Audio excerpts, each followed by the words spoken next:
Tuhan, kenapa Alkitab seperti pelit cerita? Umur 12-30 tahun tidak ada catatan tentang engkau. Jangan-jangan Tuhan pergi jauh atau belajar ilmu rahasia di tempat lain?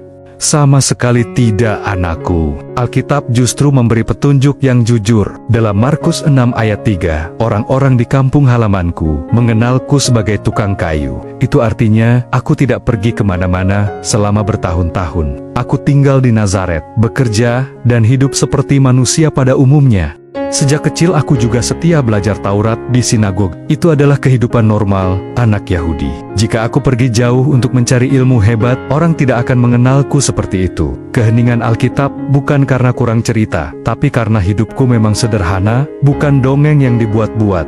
Tapi kenapa harus menunggu sampai umur 30 tahun?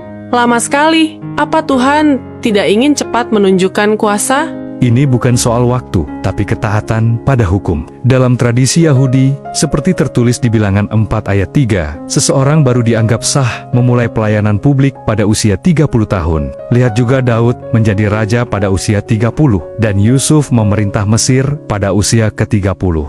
Aku tidak datang untuk melanggar, tapi untuk menggenapi dan menghormati tatanan yang ada. Jadi, aku tidak sedang membuang waktu. Aku sedang menunggu waktu yang tepat menurut kehendak Bapa. Apakah ada bukti kalau Tuhan benar-benar di Nazaret yang terpencil itu, bukan di tempat lain yang lebih hebat?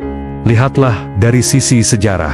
Penemuan arkeologi menunjukkan bahwa Nazaret pada abad pertama hanyalah desa kecil dan sederhana. Justru disitulah kebenarannya terlihat. Jika Alkitab adalah karangan manusia, pasti akan diisi cerita spektakuler tentang masa mudaku agar terlihat hebat. Tapi tidak, Alkitab tetap diam, karena aku memang hidup sederhana, bekerja dengan tanganku sendiri sampai waktunya tiba.